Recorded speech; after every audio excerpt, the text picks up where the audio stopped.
¿Qué tal? Bueno, aquí de nuevo, en Crisis y Conflictos del siglo XX, programa por TLV1, que siempre hacemos aquí con los colegas y no obstante amigos, Raúl Caneco, Héctor Juliano, y estamos ahora a principios ya del 46, 47, pero todos estos eventos de la Guerra Fría en realidad tienen antecedentes remotos, ¿no es así?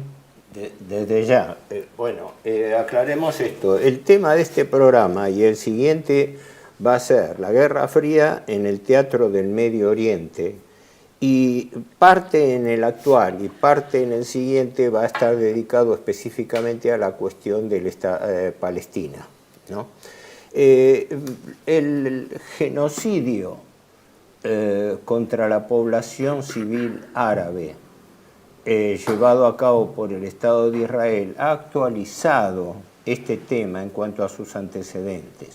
Nosotros nos vamos a remitir a analizar lo que ocurrió en el periodo de posguerra. Eso implica hacer un breve raconto de los temas que lo precedieron. Así que, si querés, yo lo que hago básicamente es dar un panorama de lo que fue la naturaleza y alcance de la disolución del Imperio Otomano. Desde ya, lo hemos visto ya en otras oportunidades parcialmente, desde la Primera Guerra Mundial y los tratados de posguerra, pero acá obliga a una consideración especial. Todo el área del Medio Oriente eran provincias del Imperio Otomano. Incluso después los países que se constituyeron poco más, poco menos, respetaron la antigua jurisdicción de esas provincias otomanas, ¿no? Pero lo más importante a destacar es lo siguiente. Hubo tres fechas claves durante la Primera Guerra Mundial y en la primera posguerra que definieron el panorama del Medio Oriente en entreguerras. La primera fue la correspondencia Al-Uyani, creo que era el nombre, McMahon.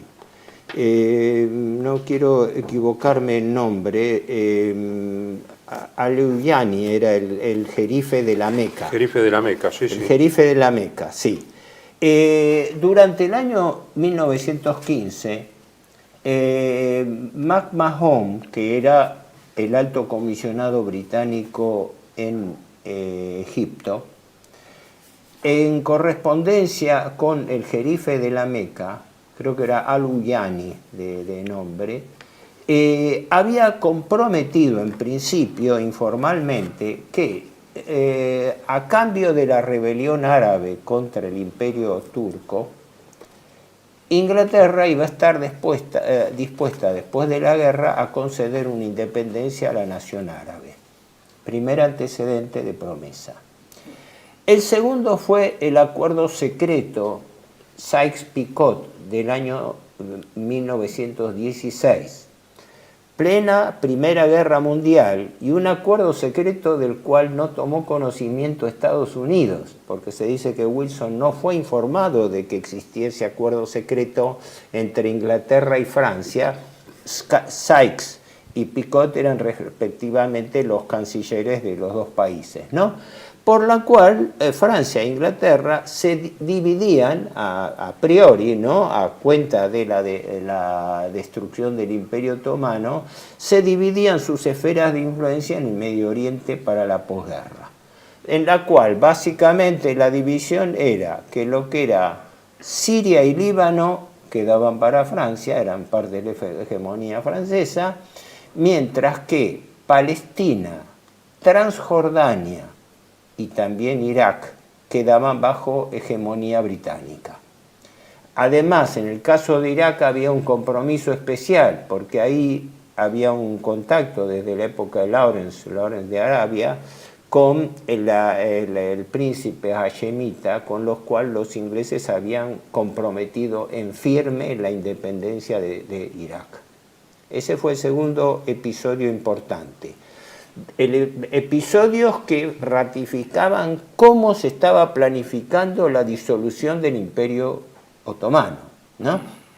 Creo que la frase fue del zar Nicolás, ¿no? El hombre enfermo, porque ya el Imperio Otomano había entrado en decadencia y se especulaba con que la guerra, de la cual en la Primera Guerra Mundial Turquía formó parte aliada de los países centrales, en la segunda no, en la segunda fue formalmente neutral, hasta los últimos días de la guerra nada más. En consecuencia, estos tres hitos fueron la correspondencia a Uluyaní-McMahon, que comprometía una independencia de la nación árabe en posguerra. El acuerdo Sykes-Picot, que establecía las áreas de influencia entre Inglaterra y Francia. Y en tercer término apareció un compromiso extraño, que fue la Declaración Balfour de 1917, por la cual el entonces ministro de Asuntos Exteriores británico, Balfour, comprometía en una carta informal dirigida al senador británico Rothschild, comprometía el apoyo británico a la constitución de un hogar nacional judío en Palestina después del conflicto. ¿No? Más de un analista, historiador, dijo en un largo comentario siempre muy cuestionable de la BBC, estaba eso, dice, y el problema es que nosotros comprometimos la misma cosa a tres personas distintas, ¿no? Claro, es una típica política imperialista colonialista de Inglaterra y Francia. Decir, claro, bueno, a la liquidación del Imperio Otomano, pero ahí había otras fuerzas. Había pro-árabes, pro-palestinos, entre ellos principalmente Lawrence de Arabia, que por eso se empeña tanto, porque claro, era genuinamente pro-árabe, sí, y les había prometido que a cambio, porque la ayuda fue muy importante, claro, detrás de las líneas turcas. Exacto, yo quería solamente agregar esto. Primero, que la destrucción y el llamarle hombre enfermo al Imperio Otomano y demás, que estaba en decadencia política, pero que era una ecúmene, y cuando se toca la ecúmene todo se destruye. Es decir, ahí había una ecúmene en época que dependía del califato y era un imperio religioso, era religioso, confesional, eran islámicos. Eso se toca primero eso, y la inteligencia británica que apunta a ofrecer la independencia, por eso tiene la amistad con Ibn Saud, que duró tanto tiempo, ¿no es cierto? Y McMahon cumple exactamente esa función, la inteligencia británica. Detrás de eso hay que señalarlo a Lawrence de Arabia, pero cuando uno lee La rebelión en el desierto, o lee Los 7 pilares de la sabiduría, que es más completo, pero La rebelión en el desierto es la parte puramente militar y geopolítica, sí, está clarísimo que la política británica lo que buscaba era quedarse con los restos del Imperio Otomano. Está muy claro eso. O sea que sacar el imperio y reemplazarlo por esa distinción que yo hago entre imperio e imperialismo. El imperio armoniza las partes y el imperialismo somete y extrae lo que haya de riqueza. El clásico posicionamiento de posguerra, como exacto, ocurrió después a Constitución, porque no nos olvidemos exacto, que había un tercer gran actor. Pero no termine lo que estaba diciendo, pero yo y entonces el hombre que después se da cuenta de esto y reaccionó en la conferencia de Londres y en la conferencia de París fue Lawrence de Arabia, que contribuyó a esto, claro que contribuyó, pero él después, y lo dice, y lo demostró con hechos, se cambió el nombre, se cambió el apellido, renunció al ejército, renunció a todo y se puso del lado árabe en la conferencia de Londres, tanto en la de Londres como en la de París. Esto es una realidad, ¿no es cierto? Entonces, la opinión el problema es fuertemente dividida. Exactamente, pero lo que yo quiero señalar es, había ahí un imperio enfermo, políticamente enfermo, sí, un imperio que estaba basado en un principio ecuménico religioso que dependía del califato. Esa era la ecúmene. Inglaterra dice, hay que destruir esto, ofreciendo la independencia a las tribus, pero lo tribal les retrocede hacia atrás. Entonces, por supuesto, Lawrence lo hace y muy bien, ¿no? Pero cuando Lawrence se encuentra, eso lo cuenta muy bien Lawrence, cuando se encuentra con Allenby en el Cairo, Lawrence ve que hay una cosa oculta en la política inglesa que él no la había pensado. Él no pensó creyó sinceramente que era la independencia, pero no era eso, era el dominio. Y Allenby en Damasco, no en el Cairo, en el Damasco se encuentran y Lawrence ahí empieza a quebrar su fe en la política, ¿cómo se llama?, británica. ¿Por qué? Y cierro con esto. La realpolitik, para mí, ¿no?, tiene un lado visible y un lado invisible, siempre. La verdad o la mentira siempre tiene un lado oculto. Yo creo en el poder oculto, creo que el realismo político, la realpolitik, tiene una parte visible, que es la pragmática. Y luego hay una parte oculta, como la cara de la luna. La luna es redonda y tiene dos caras. Vemos una, la otra no, pero existe. A ver, eso es todo lo que quiero decir, nada el más. objetivo es caracterizar a grandes rasgos cuáles fueron esos hitos que sellaron la disolución del Imperio Otomano. Por eso mencioné los tres, la correspondencia a McMahon, que fue con el jerife Hussein, ¿no? de la Meca. Sí, sí. En la otra habíamos hablado del acuerdo Sykes-Picot y el tercero la declaración Balfour. Tres compromisos que a su vez tenían algunas incompatibilidades entre sí. Pero fíjate que la declaración Balfour es un ejemplo del poder oculto, porque eso se decide ocultamente, sí. no es un hecho pragmático. Además, la declaración Balfour habría mucho para hablar de eso, pero fue un híbrido, porque no era un tratado, no era un compromiso, no era, y era creo corregirme si estoy equivocado, no dependía del famoso préstamo que pidió Inglaterra a Estados Unidos y lo derivaron a la Reserva Federal, y la Reserva Federal puso esa condición. Todo puede ser. Bueno, creo que lo mencionamos con la Primera Guerra. La constitución de la Reserva Federal fue otro episodio. Exacto. La presión a Wilson por el gabinete de guerra, por el pago, por el cobro, mejor dicho. Por eso yo decía que acá, si bien la división inmediata había sido franco-británica, pero hay un tercer actor que estaba subentrando en el Medio Oriente, que era los Estados Unidos, que se va a ver después de la Segunda Guerra Mundial. ¿Vos no remitís eso a la Primera Guerra? Estamos hablando primero de la Primera Guerra y el periodo que se abrió de entreguerras. Exacto. ¿Por qué? Porque... pero durante la Primera Guerra, en 1916, cuando se le pide a Estados Unidos que entre en guerra, es el mismo año, y creo que la misma circunstancia en que Gran Bretaña pide ayuda financiera a Estados Unidos.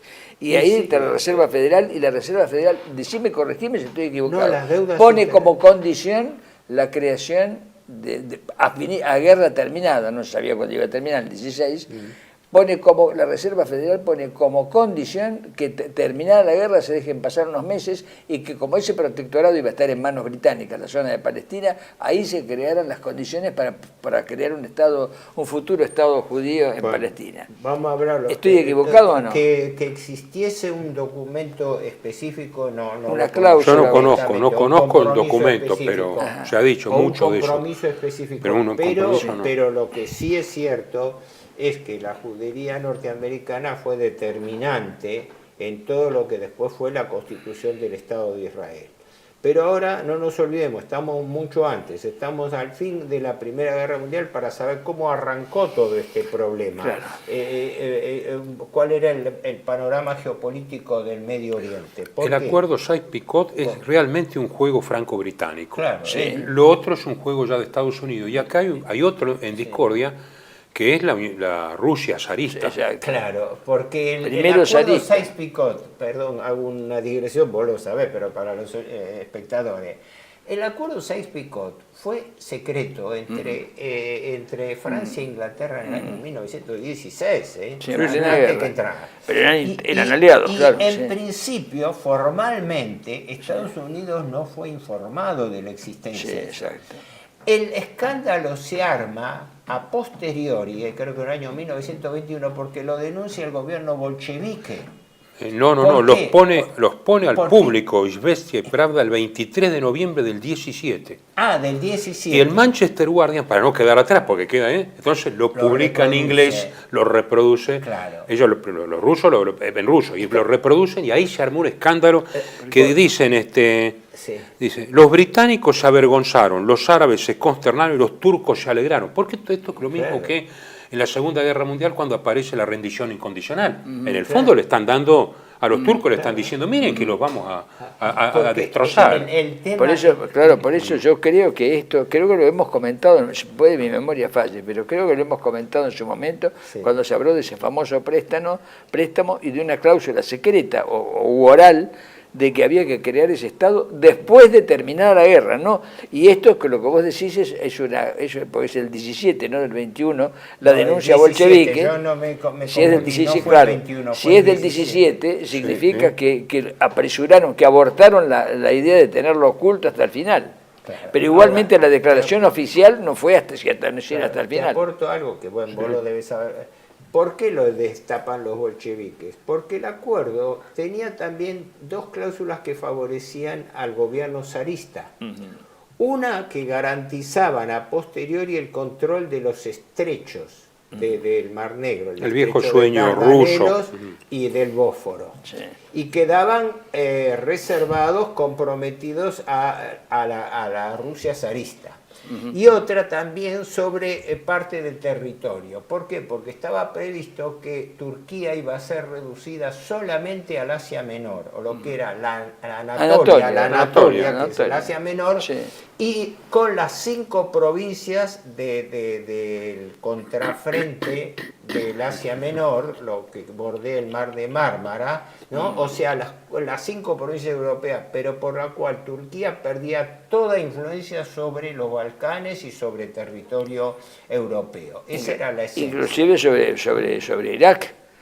Sí, inclusive sobre Irak. Sí, sobre todo, quedó el frontera, mundo pero árabe, sobre todo el mundo árabe. Es decir, bueno, no nos olvidemos que es otro tema, ¿no? Pero estaba paralelo a eso.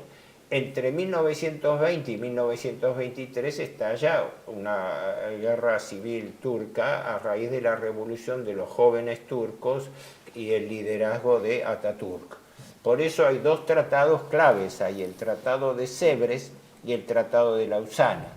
El Tratado de Sèvres, firmado en el marco de los Acuerdos de París, de Versalles, en el año 1920, era el que formalizaba la división del Imperio Otomano, que se hizo con los lineamientos del Acuerdo Sykes-Picot. Y el de Lausana es posterior. Y el de Lausana es posterior, es de 1923, pero el de Lausana fue el tratado de paz que Turquía, desmembrada, tuvo que acordar con los países aliados vencedores. O sea, los dos tratados tuvieron un carácter distinto. El primero de Sèvres desmembró Turquía.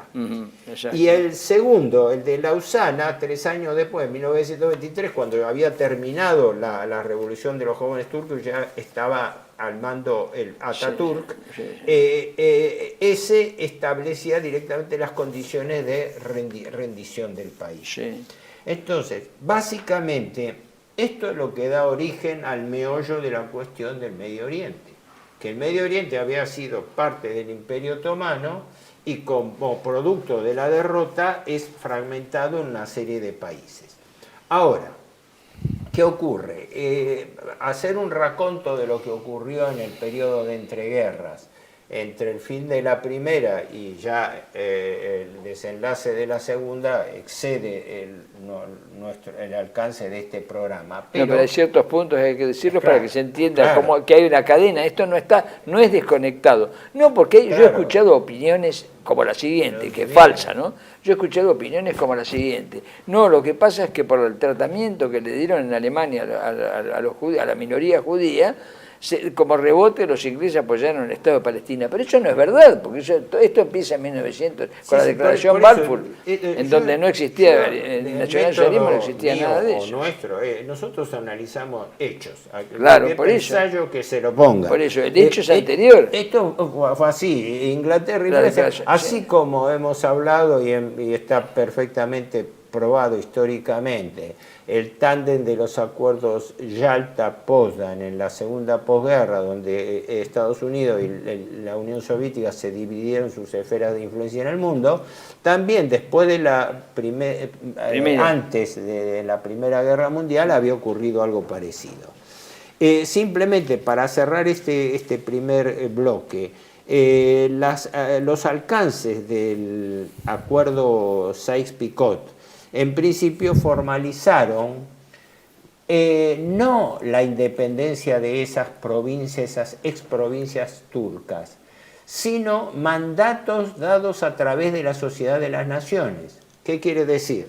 El Tratado de Versalles creó por iniciativa norteamericana, pero a la cual después Estados Unidos no adhirió, ¿no? O sea, la idea de crear una Sociedad de las Naciones, que después era la proforma de lo que después fue las Naciones Unidas, ya estaba con la propuesta de Wilson, con los 14 puntos, etcétera.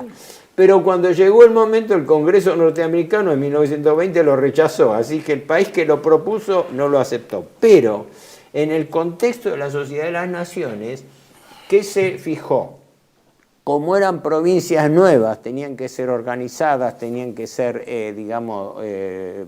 habilitadas, se establecieron mandatos, por lo cual le cupo entonces a Francia el mandato sobre Líbano y Siria, y a Inglaterra el mandato sobre Palestina y Transjordania. Se excluyó Irak porque Inglaterra le dio por separado la independencia a Irak para favorecer al primer rey Faisal I, y darle un principio de autonomía. Si bien militar, económicamente y políticamente giraban bajo la órbita británica. Eso es lo que importa. Pero formalmente el estatuto era distinto. Y en Transjordania, que después lo vamos a ver más en detalle, había un problema. Lo que ahora es Jordania, en ese momento se llamaba Transjordania, Sí, Transjordania, porque incluía no solamente el territorio de la actual Jordania, sino también la Cisjordania, es decir, el periodo, el espacio que está al oeste del río Jordán, que era el límite interno. No sé si vamos a ver. Que hoy es la franja que bordea Palestina. No, simplemente para redondear, la intransigencia francesa, porque los ingleses de alguna manera todavía querían, aunque sea formalmente, que aquel acuerdo Hussein-McMahon de alguna manera se respetara y hubiera cierta libertad para la iglesia maronita, cristiana y todo, pero los franceses lo que querían era directamente un estatuto colonial al viejo estilo. Sí. Así que había una discusión entre esos aliados realmente grande. Y después la influencia de, por un lado, la propuesta de crear un Estado nacional judío, y por otro lado los que eran árabes, pero unos estaban muy bien organizados, como vamos a ver, y los otros estaban desorganizados, por eso triunfa una postura frente a la otra. Vamos al próximo bloque. Residencia como en casa, siempre contigo. Es un hogar habilitado en la ciudad de Buenos Aires con más de 30 años de experiencia en el cuidado de adultos mayores. Ubicada en el barrio de Villa Real, en pasaje Francisco Bauzá 2372, casi esquina Tinogasta. Ofrecemos atención personalizada y un ambiente cálido para nuestros abuelos. Contamos con habitaciones premium, con baño privado y TV por cable, menú supervisado por nutricionista, cocina de primera calidad, jardín terraza para el esparcimiento y conectividad para videollamadas y llamadas telefónicas. Además, ofrecemos servicios opcionales como peluquería personalizada y confección de ropa a medida. Comunicate al 11 50 35 15 25. En Como en Casa, el bienestar y la comodidad de nuestros adultos mayores es nuestra prioridad. Los esperamos. Bienvenidos a CEPA, Centro de Estudios del Pensamiento Americano. Nuevo sitio web de cursos de formación en política, filosofía, historia, literatura, geopolítica, religión, psicología y más. Cursos de formación que reflejan el verdadero pensamiento americano. Lo invitamos a elegir el curso de su agrado ingresando en www.cepa.la.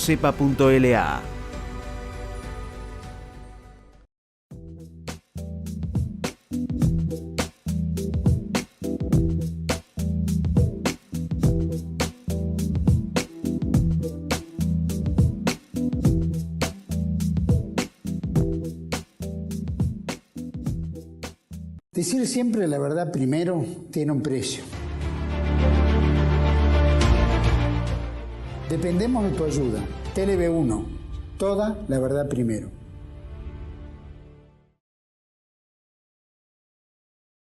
Continuamos entonces con Medio Oriente. Claro, aquí cabe hacer una brevísima referencia a cómo se configuró esta independencia relativa a través de mandatos a las grandes potencias, Francia e Inglaterra, sobre los que eran hasta entonces habían sido provincias turcas y pasaron a ser la proforma de Estado. Fundamentalmente Líbano y Siria por Francia, que vos acotabas acertadamente, que claro, fue un distinto régimen que hubo, porque el régimen colonial francés era mucho más centralista que el británico, ¿no? Mientras que Inglaterra se reservó Irak fundamentalmente por el petróleo, Exacto. porque acá hay algo... Y además Sí. sí, lo que decís está perfecto, Sí. pero si aprovechar para citar el tema del Expreso de Oriente. Por el Expreso de Oriente, era Viena-Bagdad. Evidentemente era una forma de hacer acuerdos con el Irak de ese entonces, con Persia, y traer el petróleo por tierra, prescindiendo del mar. Y los ingleses pusieron entraron en alarma. Bueno, Se podía traer por ahí. controversia. Berlín, Viena, Bagdad. Claro, por supuesto. La controversia. Si uno ha estado en Istambul, ¿no es cierto? En Istambul vos vas al hipódromo y en el hipódromo está el monumento al Kaiser. Estaba todavía en el año 85, ahora no sé, Sí, 86, en esos años estaba, en la década del 80 estaba, no sé si estará hoy, pero si estaba en esa época no veo por qué no va a estar ahora, ¿no? El monumento al Kaiser. En Damasco la tumba de Saladino regalada por el Kaiser. Al lado de la Virgen. Exactamente, en Damasco eso, sí. Digamos, No, entonces, pero yo decía que Son acá, cosas que- por eso decía, se soslayaba la introducción de una tercera potencia, los Estados Unidos, a través del tema petróleo. ¿Por qué? Porque surge lo que después se dio a configurar, pero ya en la década de 30 se hablaba del negocio de las 7 hermanas, donde las compañías petroleras también repartieron sus áreas de influencia. De allí la importancia política que tenían determinados territorios. Recordemos que las 7 hermanas famosas eran la Anglo-Iranian, que después pasó a llamarse la British Petroleum, que era fuerte en Irak y en Irán. Irán. Después la Royal Dutch Shell, que era británico-holandesa, porque fue producto de la fusión entre la compañía holandesa que explotaba la gasolina, entonces la primitiva gasolina de las Indias orientales, de Insulindia, de Indonesia, y cuyo mentor fue Deterding, un holandés, y la compañía naviera que transportaba ese petróleo, que era la Shell, que se llamó Shell por el distintivo de la concha marina correspondiente, cuyo titular era un empresario judío, Marcus Samuel, ¿no? De eso resultó la fusión, por eso Royal Dutch Shell, donde, entre paréntesis, la cabeza técnica está en Ámsterdam y la cabeza financiera está en Londres. Eso es tradicional. Sí, es Royal Dutch, porque Royal son los dos, pero Dutch Claro. es en Dutch Holanda. es Claro. holandés, claro. Exacto, sí. Dutch, Royal sí. Dutch Shell. Claro. Después, la tercera de las grandes 7 hermanas era la Standard Oil de Nueva Jersey, que luego se llamó Exxon, de Rockefeller, pero también entraba la Standard Oil de Nueva York, que con el nombre de Soconi. La otra había sido la ESO. A ver si no me hago lío. La Standard Oil de Nueva Jersey es la que conocemos como ESO, eso. y que hoy en día se llama Exxon. La Standard Oil de Nueva York, también del grupo Rockefeller, tomó el nombre de Soconi y luego de Mobil Oil. Móvil hoy. Sí. Mobil Oil. Y luego intervenía la Standard Oil de California, que estaba con el nombre de Socal y que hoy en día se llama Chevron. Por eso, de las 7... después venía la quinta, que era la Gulf Oil, por los Emiratos del Golfo. Y después la séptima era la Texaco. Entonces, acá... Que conserva su nombre, ¿no? ¿Cómo? Creo. La Texaco sigue existiendo, creo, ¿no? Sí, Conserva sí, su nombre, con sí. ese nombre, por eso Sí, hice sí. la aclaración de los que cambian. Pero esto quiere decir cómo era la verdadera radiografía del poder en el Medio Oriente, tanto desde el punto de vista de los mandatos políticos como de los intereses económicos financieros. Por eso el tema de las 7 hermanas no puede quedar descolgado de la división que se produjo. Ahora, entiendo que el gobierno de Irak tuvo más independencia bajo el rey Faisal I en la época de Lawrence de Arabia. Sí. Pero después, no sé si fue durante la década del 30 o ya a fines de la década del 30, se produce un cambio donde el nacionalismo árabe va tomando cuerpo, y entonces ahí es donde se produce no sé si fue el golpe de Estado que hace el dirigente iraquí, que durante la guerra se pronuncia en favor del eje. Ah, sí, pero más posteriormente, sí, durante la Segunda Guerra. Durante la Segunda Guerra Mundial. Pero creo que él toma el poder a fines de la década del 30, algo así. ¿Por qué? Porque Irak tenía un gobierno institucionalmente formal, los otros eran mandatos. Y por eso es atacado e invadido por Inglaterra durante... Irak e Irán, los dos tenían... Y en Irán, paralelamente, en el año 1941, apenas se produce la invasión alemana, Irán es invadido del norte por la Unión Soviética y del sur por Gran Bretaña, efectivamente. Le ponen al Shah y ponen al hijo. A Reza primero lo echan y lo ponen a Reza segundo, que es el que duró hasta Khomeini. El creador fue Reza primero. Reza I.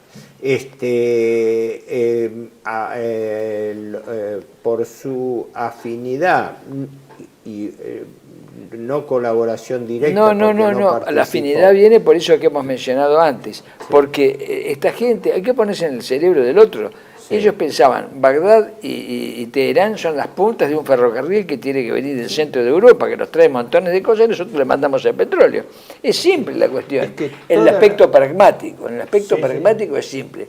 O sea, eso es lo pragmático. Por eso el Shah, Reza I, el padre de este que fue echado por Khomeini, ese era pro-germánico, pero no es que era pro-germánico porque veía que el negocio para él había un interés común. Había un interés común. Entonces ahí es donde Inglaterra interfiere, por supuesto, y dice, no, cambiamos el interés común, el petróleo lo manejamos nosotros. Aclaremos a los espectadores que durante todo el periodo de ya desde fines del siglo XIX... En esta carrera por el petróleo, ¿no? Desde fines del siglo XIX, pero a comienzos del XX... estaba la controversia geopolítica del ferrocarril Berlín-Bagdad. Berlín-Viena-Bagdad. ¿No? Claro, que era la obsesión británica de que no se consolidara, porque era la ruta terrestre que obviaba la ruta marítima. El famoso Expreso de Oriente, se llamaba Expreso de Oriente, el nombre era Expreso de Oriente. No confundir con el Expreso de Oriente ruso, el transiberiano. No, el transiberiano. El Expreso de Oriente era eso. Efectivamente. Que cuando después de la Primera Guerra le cambiaron, en vez de ser Berlín-Viena-Bagdad, a París-Viena. Duraba, debe estar todavía en un tren de lujo, pero se convirtió en un tren de lujo nada más. Dejó de ser un tren económico como lo era. Y basta verlas, si uno va viendo esas ciudades, va viendo que la influencia germánica estaba, pero además el problema es que el centro de Europa, el único petróleo que tenía, como ya lo hemos dicho 500 veces, era un poquito en Hungría y un poquito bastante en Rumania, sí. Y bastante en Rumania, y nada más. Entonces el cerco sobre el centro, sobre la mitad de Europa, sobre el centro de Europa, es fundamental para dominarla. Es evidente, tanto en la Primera Guerra como en la Segunda, y la ruptura del frente ruso, en otras cosas, es por el petróleo, porque el petróleo, Alemania no tenía petróleo, no lo tenía que pedírselo a Rumania o el poco que había en el lago Balatón en Hungría. Ahora, eso hay que tenerlo en cuenta, ¿no? Nos estamos entreteniendo mucho en el periodo de pero para explicar por qué. Riquísimo, y podríamos estar hablando programas enteros, pero el tema es que nosotros estamos ubicados en la posguerra segunda, en la época de la Guerra Fría, donde el Medio Oriente había quedado en una situación geopolíticamente, yo digo, híbrida, en relación a los acuerdos de división mundial entre Estados Unidos y la Unión Soviética de Yalta y Potsdam. Yo creo que a propósito no se puso esto en el tapete. Y bueno, para evitar más conflictos. Y porque había el conflicto de fondo era el principio de descolonización. Las potencias hasta entonces controlantes, que lo primero que hicieron fue, una vez que consolidaron su poder en la Segunda Guerra Mundial, volvieron al régimen de mandato, no largaron concesiones sobre lo que tenían. Ahora, dentro de esto estuvo, por un lado, la presión creciente, que después lo vamos a ver en el próximo bloque, sobre la cuestión palestina, por la migración judía a Palestina. Eso afectó las relaciones con Transjordania, porque Transjordania, la dinastía hachemita, hasta hoy con el rey Abdullah, siempre giró en torno como un satélite de Gran Bretaña. Y en consecuencia,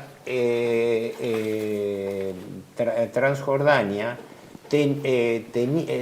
pasó a tener la ocupación de la llamada Cisjordania, es decir, todo el territorio que forma todo una especie, no digo cuadrilátero, pero sí una gran zona que bordea al oeste Palestina, del río Jordán y abrazando Jerusalén. Sí, exactamente, y toda Palestina. Claro, entonces, Claro, ¿qué ocurre? En ese momento había la convergencia entre mandatos con el compromiso de disolución, porque como los Estados Unidos controlaban la ONU, ¿no? Y la Unión Soviética se había despegado de la ONU. Obviamente no porque había... la podía poner en situación de tener que hablar de las independencias de los países de Europa Oriental, claro. Claro, la Unión Soviética no se podía permitir aparte eso. que los movimientos comunistas aprovecharon a utilizar la herramienta política de la liberación y del movimiento de los pueblos para socavar la influencia de las grandes potencias. Claro, lógicamente, sí, lógicamente. Pero entonces, ubicándonos en la inmediata posguerra, Francia encaró la constitución de repúblicas en principio autónomas en Líbano y Siria, con fuertes problemas internos, porque el Medio Oriente, sabemos, no está unificado, sobre todo cultural y religiosamente. La primera gran división es entre cristianos y musulmanes. Disculpame una interrupción, sí, pero creo que ya lo hemos dicho esto. Sí estaba integrado en una ecúmene de tipo espiritual, el Islam, que tenía dos aspectos, el Islam intolerante y el Islam tolerante, que toleraba a los cristianos, sí, toleraba a los judíos y toleraba a otras minorías, ¿no es cierto?, ortodoxos y demás, todas las variedades del cristianismo, los coptos. Minorías cristianas, salvo algunas cuestiones, sí, puntuales, sí, pero Siria, dentro del Imperio Otomano fueron absolutamente respetadas, sí, exactamente, porque era una ecúmene, es lo que vuelvo a insistir, es un imperio, sí, que sí, todo imperio es que trata de generar una ecúmene. Sí. El problema es que si esa ecúmene es espiritual, está obligada a respetar las otras religiones, y eso pasó en el Imperio Otomano. Al dividirse eso, se dividen en forma arbitraria. Vos mirá la frontera, yo diría que alguien mire los mapas, el mapa de Medio Oriente que todavía está vigente en muchos casos, sí, las fronteras están trazadas con reglas, con recortes arbitrarios. Hay una geometría más que una geografía allí. Bueno, son fronteras geométricas, no geográficas. Estos problemas se habían planteado con anterioridad. Sí. Por ejemplo, la delimitación de Palestina. ¿Por qué? Porque Inglaterra, la dinastía hachemita quería controlar la Transjordania y por ende, antes de la guerra, en el año 37-38, el Parlamento británico autorizó sendas comisiones. Una era la comisión Peel y otra era la comisión Atwood, tenía el nombre, que intentaban fijar delimitaciones a la Palestina para favorecer a Transjordania, para favorecer que Transjordania ocupase la Cisjordania. Y ya los ingleses estaban teniendo el problema de la inmigración judía que iba creciendo en relación a la población árabe y que en principio estaba prohibida, porque formalmente estaba prohibida mientras que se producía un continuo afluencia de la Declaración Balfour apoyaba la inmigración. O sea, sí, pero después los ingleses empezaron a poner cupos, sí, y se fueron olvidando cada vez más de la Balfour. Claro, al punto tal que los grupos extremistas, sí, no, pero grupos extremistas como, sí, como el Stern, empiezan los atentados contra los ingleses. Claro. A partir del 44, porque consideran que no están cumpliendo con Balfour. Porque el tema... Por eso decía la curiosa, confirmando esto que vos decís, la Legión Árabe, que es lo que quedó de lo que había dejado Lawrence. Lawrence se retiró de todo y quedó un oficial de Estado Mayor de Lawrence y de Allenby, que era John Glubb, Sir John Glubb, que los árabes llamaban Glubb Pasha, que se hizo ciudadano jordano, ¿no es cierto? Se hizo amigo de Ibn Saud y se hizo ciudadano jordano y como se llama, y amigo de los de Saudi Arabia, y constituyó en Jordania, en Transjordania precisamente, la Legión Árabe. Curiosamente combatió, por supuesto, contra el Irgun y contra el Stern, estos grupos terroristas. Entonces, después intervino fuertemente en la guerra árabe-israelí. Tuvo que tomar la nacionalidad jordana para poder combatir contra los ingleses, porque estuvo del lado de los árabes en todo momento. Por eso llamaban Glubb Pasha. ¿No? Entonces, tratando de redondear en forma hiperapretada lo que era el panorama de la posguerra mundial II, ¿no? Estamos hablando. Se arrastraban mandatos que estaban en proceso de independencia. Hasta el 46 los franceses estuvieron en Siria. Efectivamente. Las potencias británica y francesa igual mantuvieron su hegemonía, su influencia, hasta la lengua, en fin. No, pero tenían un doble problema étnico-cultural. Uno era el religioso, es decir, el comienzo, el desarrollo del nacionalismo árabe, la toma de conciencia del nacionalismo árabe, los nuevos movimientos socialistas, también la influencia ideológica comunista que se difundía desde el punto de vista socialista,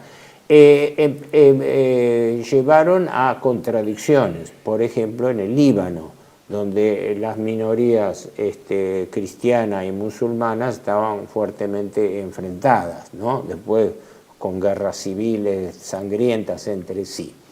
Luego la tradicional diferencia entre chiitas como en Irán y gran parte de Irak, porque la mayor parte de la población islámica es chiita también, contra Arabia Saudita y los países todos que son sunitas.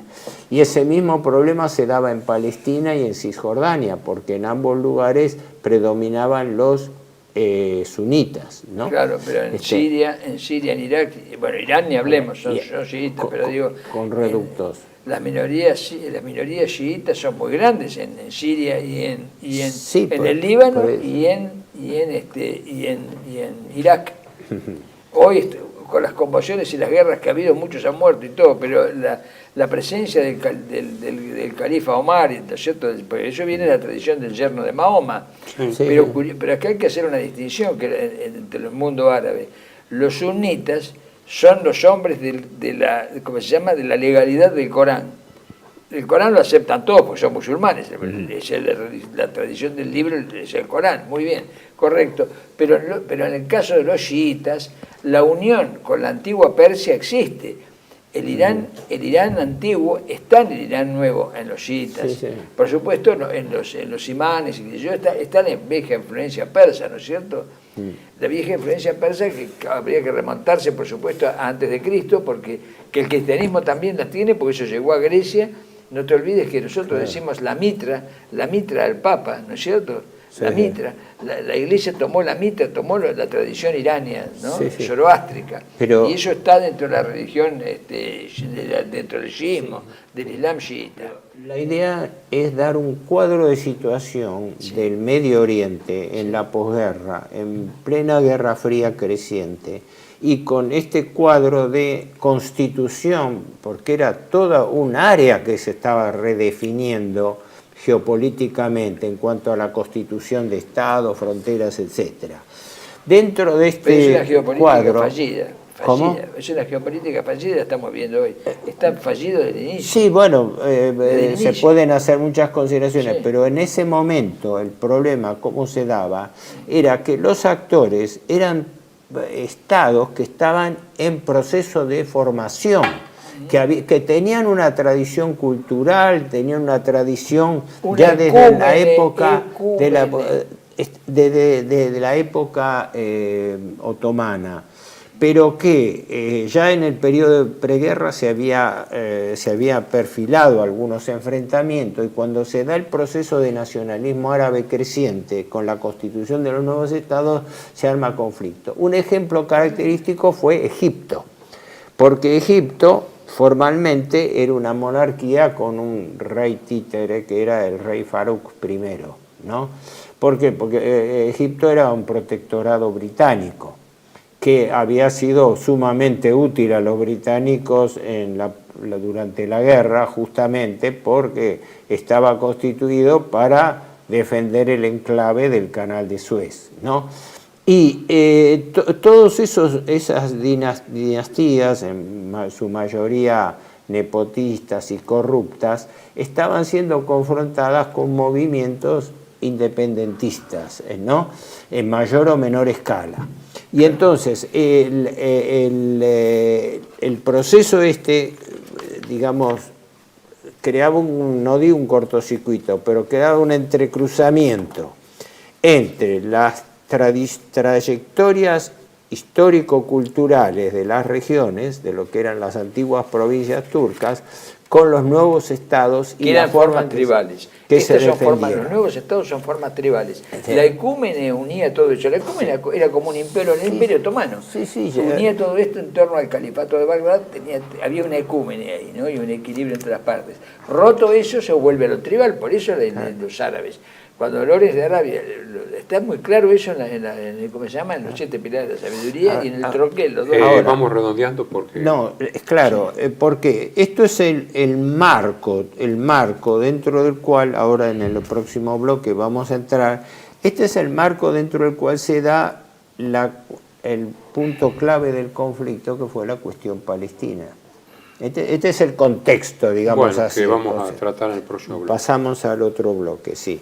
Residencia como en casa, siempre contigo, es un hogar habilitado en la ciudad de Buenos Aires con más de 30 años de experiencia en el cuidado de adultos mayores. Ubicada en el barrio de Villa Real, en pasaje Francisco Bauzá 2372, casi esquina Tinogasta. Ofrecemos atención personalizada y un ambiente cálido para nuestros abuelos. Contamos con habitaciones premium, con baño privado y TV por cable, menú supervisado por nutricionista, cocina de primera calidad, jardín terraza para el esparcimiento y conectividad para videollamadas y llamadas telefónicas. Además, ofrecemos servicios opcionales como peluquería personalizada y confección de ropa a medida. Comunicate al 11 50 35 15 25. En Como en Casa, el bienestar y la comodidad de nuestros adultos mayores es nuestra prioridad. Los esperamos. Bienvenidos a CEPA, Centro de Estudios del Pensamiento Americano. Nuevo sitio web de cursos de formación en política, filosofía, historia, literatura, geopolítica, religión, psicología y más. Cursos de formación que reflejan el verdadero pensamiento americano. Lo invitamos a elegir el curso de su agrado ingresando en www.cepa.la.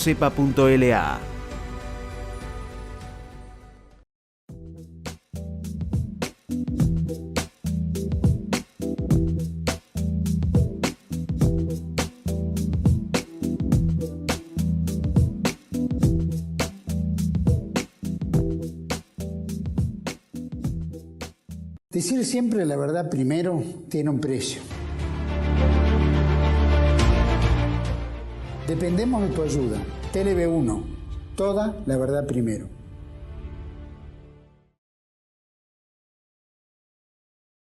Bueno, entonces empezamos con los antecedentes de la cuestión palestina. Es claro, los antecedentes de la cuestión palestina. Después vamos a ver en el próximo programa propiamente la cuestión del Estado palestino y la guerra. Pero los antecedentes arrancan obviamente desde lo que señalábamos antes, las contradicciones de las promesas británicas y en particular el efecto de la Declaración Balfour. ¿Por qué? Porque terminada la Primera Guerra Mundial se produjo una reacción árabe contra la declaración Balfour, que la encabezó el muftí de Jerusalén, ¿no? El famoso Al-Husayni, ¿no? Que era un hombre de mucho predicamento, una personalidad fuerte. Consecuentemente, ya en el año 1920... No solo tenía autoridad política, tenía autoridad espiritual también. Al desaparecer el califato, por eso volvemos a lo mismo. Desaparece el califato y lógicamente... no, era un clérigo, político, intelectual también, muy importante. Ahora, ¿qué ocurre? Ya desde esa época él había, digamos, encabezado la reacción contra la idea del hogar nacional judío, porque en ese momento los datos hablan por sí solos. Yo tenía acá unas estadísticas que me parece hablan. En el año 1922, que se hizo un censo británico, en lo que era Palestina, la población total estimada llegaba a unos 750.000 habitantes, de los cuales judíos eran 84 y árabes 674. Los judíos eran entre el 10 y el 12% de la población de Palestina. La presión judía, sobre todo el movimiento que se crea a través de la Agencia Judía para Palestina, que se crea creo que en el año 1920, y cuya primera misión era llevar inmigrantes a Palestina, o sea, para empezar a ejecutar la idea de la declaración Balfour. Entonces, a eso se oponen los árabes, liderados fundamentalmente por el Gran Mufti. Sí. El Gran Mufti. Eso da lugar a incidentes o a adversión, porque la pequeña judería que existía no tenía conflictos con los árabes hasta entonces. Pero cuando empieza el proceso de inmigración, sí.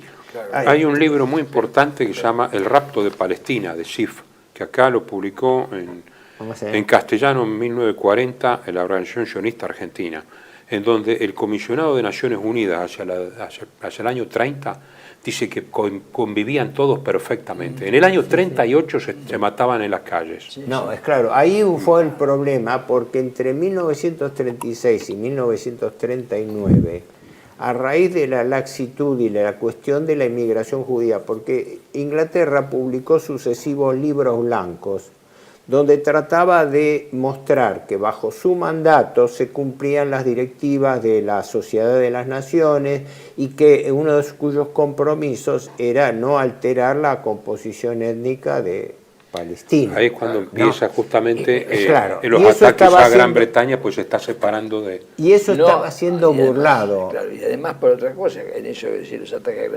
Y además por otra cosa, porque eso es un acuerdo político, y un acuerdo político es ponerse de acuerdo, pero no viene de la esencia de la cosa. Al no estar, si yo cambio una ecúmene, era una claro, exactamente, híbrido. Es un cuerpo extraño. Yo meto un cuerpo extraño en ecúmene y ahí las cosas se desarman. 4 días después del estallido de la Primera Guerra Mundial, Lloyd George dice que desearía ver un Estado judío en Palestina. Pero en realidad el cerebro es Lord Herbert Samuel, que era realmente, de familia hebrea. Es el que... Y Lord Samuel, con Lloyd George, que son, digamos, hay mucha correspondencia, Lloyd George en 1904 tenía un buffet para temas de Uganda y del colonialismo, ya con Samuel y otra gente, en 1904. Lloyd George and Roberts se llamaba. O sea que el término sionista, 4 días después del estallido de la Guerra Mundial, aparece en el gabinete británico. Y ahí empieza la puja. Unos que quieren 2 estados y unos que quieren un solo estado. Y ahí viene todo el tema de quién promueve la inmigración, quién no, según los gabinetes y según las influencias y los acontecimientos geopolíticos. Porque vos lo dijiste, el hombre clave ahí fue Lord Samuel, porque fue Herbert Samuel, que después es nombrado primer alto comisionado en Palestina. Este hombre era un hombre fue el primer parlamentario. Esto no sé, fue el que, como alto comisionado en Palestina, fue el que sustituyó al conde Folke Bernadotte. No, esto en el año 20, en el año 20, cuando perdón, apenas se constituye el mandato, apenas las Naciones Unidas le confieren el mandato en 1920, que se instrumenta en el 22. Este Lord Herbert Samuel fue el primer parlamentario de confesada filiación judía británica, porque los Rothschild, etcétera, formalmente eran conversos, ¿no? Sí, eran más occidentales, entre comillas, o laicos, se preocupaba más por el Oriente. O laicos, mientras que en cambio Samuel, y que dicen que en lo personal no era un hombre creyente ni que iba a la sinagoga, pero fue el primero que ingresó como tal, por su condición de judío, porque él por el respeto a la Torá y por sus costumbres, no, etc. y él dijo, sería bueno que en Siria estén los franceses, porque así limitamos con una potencia europea y no con el mundo turco-árabe. O sea, estaba muy bien, muy bien pensado. Y lo que vos citás de Lloyd George es correcto, pero falta un detalle. Lloyd George efectivamente fue en principio favorable al compromiso de Balfour, pero después se dio vuelta. Después de vuelta, ¿no? Incluso y después estaba el de enfrentamiento entre que alternaron como primeros ministros Asquith y Lloyd George. Y como Asquith era favorable a la declaración Balfour, Herbert Samuel se pegó inmediatamente a Asquith para lograr que se formalizase el mandato británico y se autorizase la migración Por eso judía. decíamos, los vaivenes dentro de las propias internas, ¿no? Exacto. Y eso ya generó rispideces por la migración forzada, que formalmente no era aceptada por Gran Bretaña. Gran Bretaña elaboró varios libros blancos para mostrar ante el mundo y ante las Naciones Unidas que estaba cumpliendo con su mandato no. Pero a la vez con la contradicción de que estaba favoreciendo la Transjordania, porque le estaba dando más territorio a la dinastía hachemita para que abarque toda la zona del Valle del Jordán íntegramente.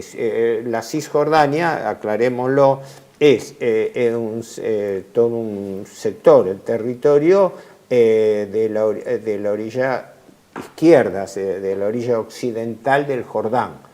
Entonces ahí había tres conflictos. Primero, el compromiso de la migración judía por la declaración Balfour, contrapuesta a los árabes, que eran los legítimos habitantes del territorio. Después, el hecho de que Inglaterra a su vez estaba contradiciendo porque favorecía intereses de Transjordania en contra de Palestina dentro de los dos mandatos.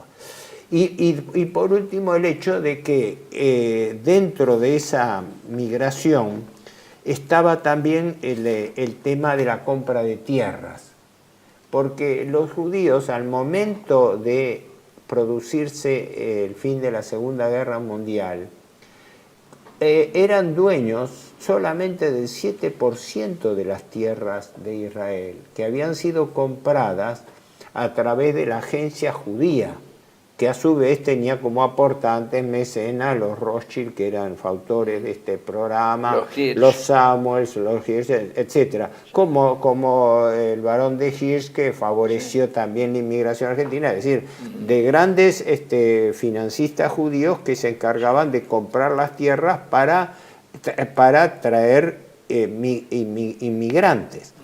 Entonces, eso trajo como consecuencia que entre 1936 y 39 hubo una gran revuelta árabe generalizada, ¿no? Sí. En las cuales tuvo un rol preponderante el ex muftí de Jerusalén, al-Husayni, que se tuvo que exiliar, se escapó. Él se escapó, creo que primero se escapó a Egipto, Sí. Y después tomó contacto tanto con Mussolini como con el propio Hitler, por eso no dejan de recordarlo, pero era una gestión lógica frente a los enemigos de Gran Bretaña durante la guerra. Hay un monumento en el centro de Damasco recordando esta revuelta, porque en esa plaza, no me acuerdo cuál, yo lo he visto, fue fusilado un montón de gente. Claro, la represión británica fue tremenda. Creo que francesa también, ¿no?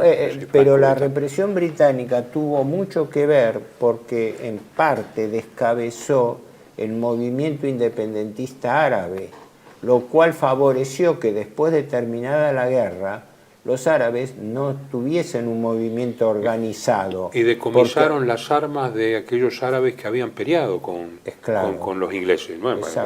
Y que era la fuerza de élite que se probó después que faltaba en la guerra del 1948. Exacto.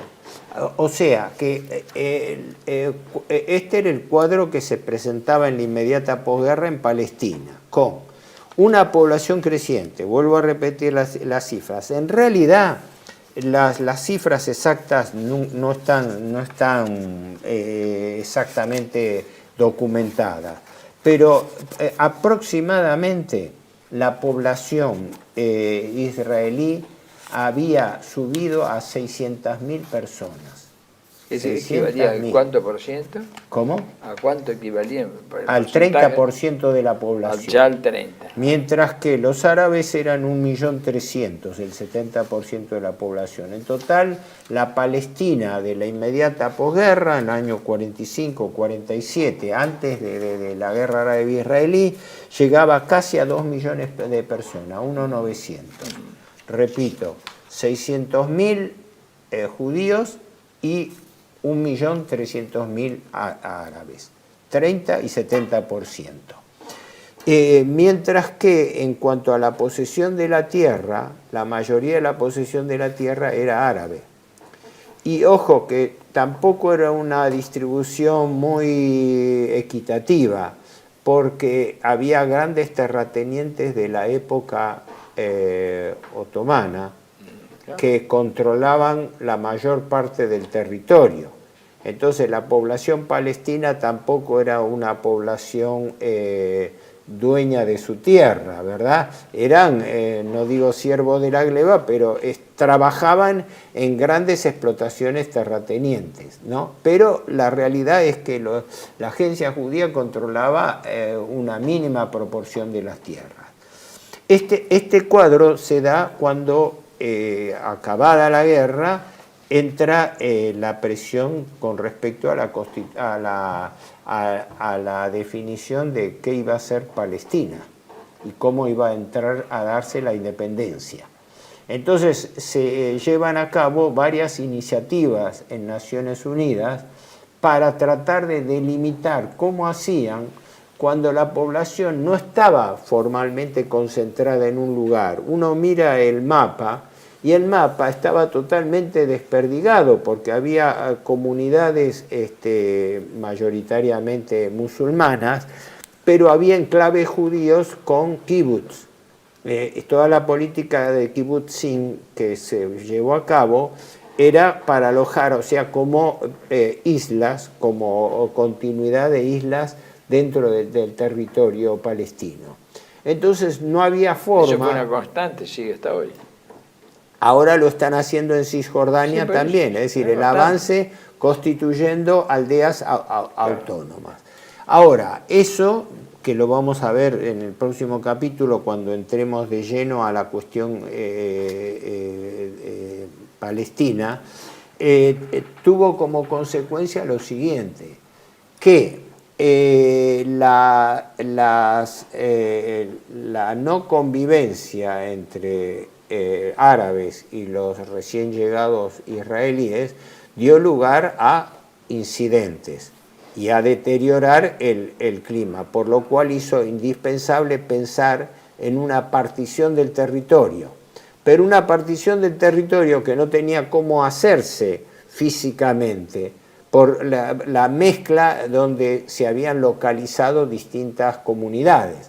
Por ejemplo, en el norte y toda la zona de Haifa con el puerto de Haifa, ahí creció mucho la proporción de la población judía.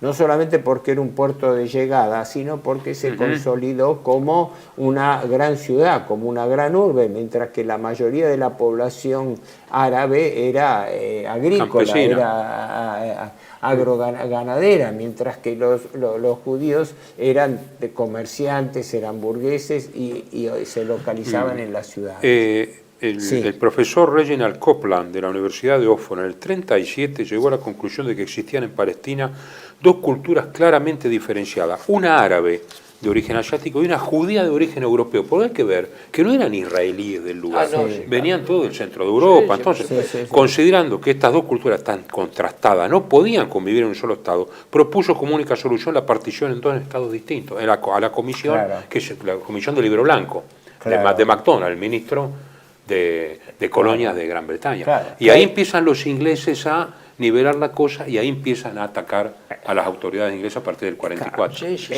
Ya antes de terminar la guerra empezaron. En el 38 ya el gabinete Chamberlain está, digamos, dejando a la declaración Balfour un poco de lado. Claro, porque ahí viene el tema de la migración de los judíos europeos, que constituyeron una primera ondada. Yo no sé si en total constituyeron cerca de 300.000 personas. Aquí habla de 300 y pico mil, 300 y que pico llegó a ser un tercio de la población. Pero también con esos judíos emigraron grupos terroristas que tenían experiencia armada de la Segunda Guerra Mundial. Acá hay un libro interesantísimo que es El Tercer Reich y la cuestión palestina, ¿no?, de Francis Nicosia, que es un especialista en política exterior del Estado de Israel. Y aquí es curioso cómo coincide, digamos, las autoridades del Tercer Reich con el ala revisionista sionista de Vladimir Jabotinsky en favorecer justamente. Jabotinsky quiere constituir un Estado nacional judío sionista, pero sionista en serio, digamos, no blando, ¿no? Y en Alemania que migren.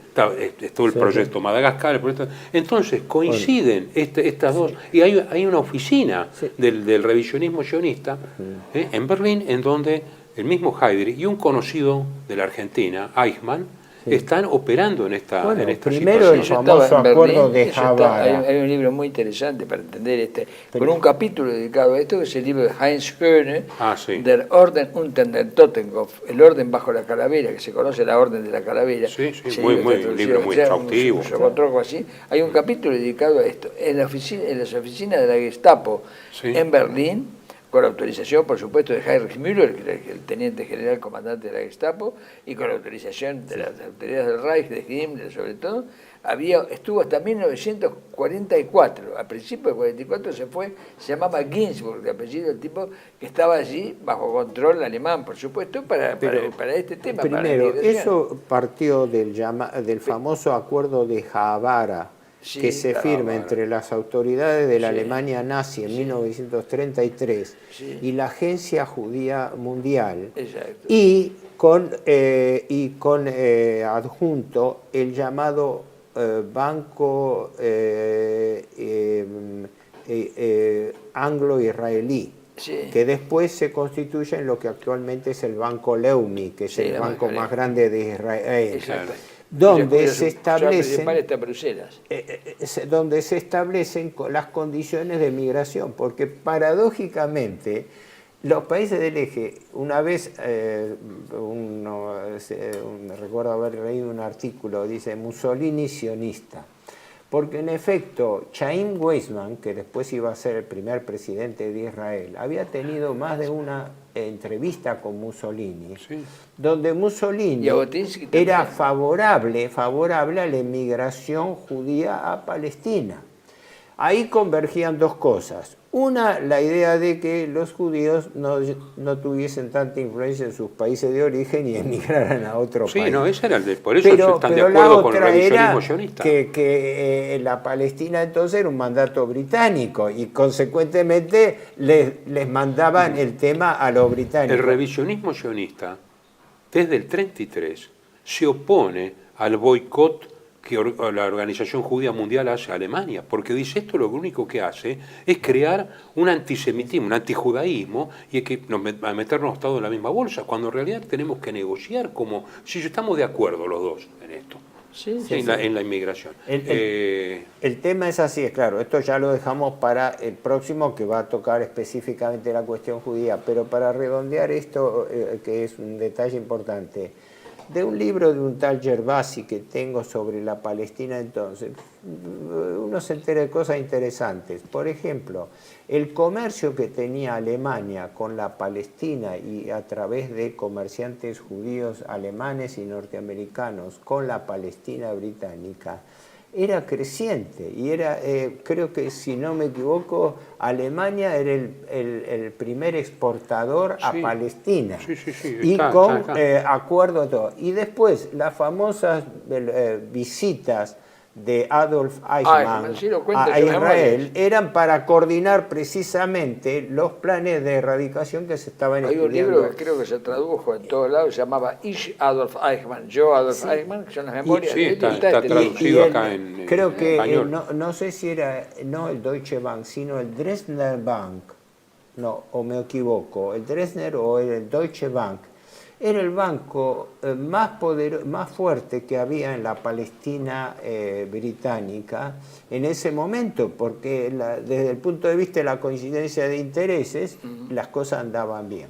Pero bueno, todo eso lo vamos a tratar específicamente en el próximo programa cuando hablemos de la cuestión palestina. Será hasta entonces.